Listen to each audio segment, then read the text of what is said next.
replace the reindeer's food with arsenic. La, la, la, la, la, la, la.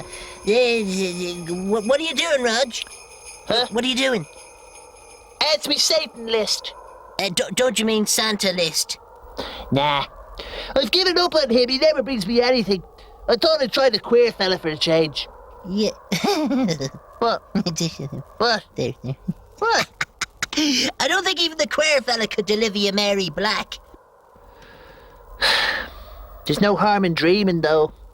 Anyway, hey, all this talk of Mary Black's reminded me of something. What? Oh, it was the best Christmas ever. 1955, it was known as Black Christmas. Oh, great! What happened? Well, there was a family known as the Fitznobs, and there was a great to-do when they purchased Ballywank Manor in November 1955. The whole town were bending over backwards to please the new neighbours. Great. But the Fitznobs cocked their nose at the locals and treated them with disdain. Sounds like a pack of snobby gobsheens to me. They were. The locals grew to hate them, because despite their money, they never paid a bill or bade them good day. Late November, Fitznaub went on his usual trip to France to source wine for his famous Christmas party.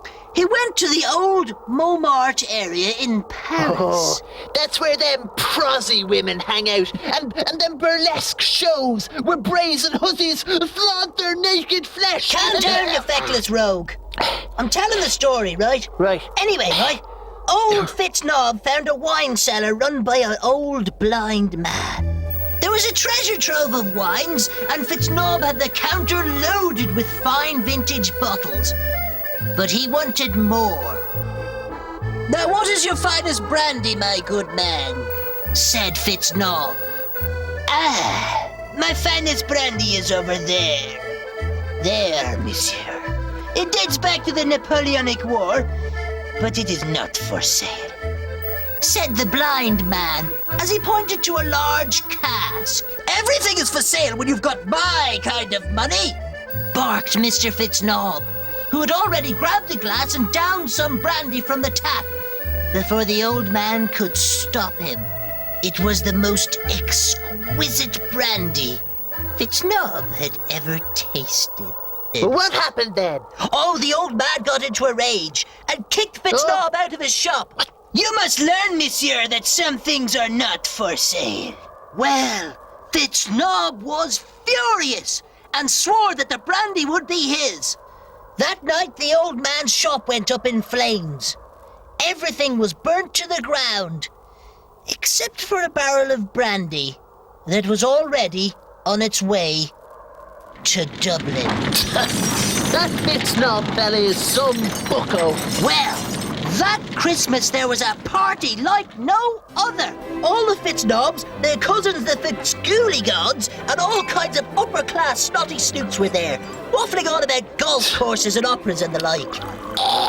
They make me want to puke me spleen, those snooty, stuck-up arthagons. Old Fitznaub gathered all his guests in the great hall. He stood up in a chair and announced that his present to everyone was a glass of the finest brandy they would ever taste. Oh. It dates back to the Napoleonic War, he told them, and bragged about how many millions of francs it had cost him to buy at auction. The lying beggar. Well, they all fell for it, and it was indeed the finest brandy they had ever tasted. The party went on till January 1st, and the barrel was drained dry. Old Fitznaub told his servant to get rid of the barrel, but the poor servant couldn't lift it, as it was mysteriously weighed down. Meanwhile, the Fitzgoblets were the first to die, followed by the Fitzgoolies, and soon after by the O'Gankeys. All died horrible, drawn-out, stench-ridden deaths. The brandy? Yeah, it was the brandy, all right. Did it kill Fitznaub? No, he died of shock. Huh? You see, they took the still heavy but empty barrel into the yard, and Fitznaub prized the lid open, and to his utter horror, he found a perfectly preserved body of a Napoleonic general inside. What was a feckin' body doing in a barrel? Well, in those times they didn't like to bury their dignitaries on the battlefield. So the remains were preserved in barrels of brandy and shipped home for a proper burial. But sometimes the barrels went astray, and poor old Fitz-Nob had stolen the barrel that had contained the body of General Derriere, the first Frenchman to die of the Black Plague.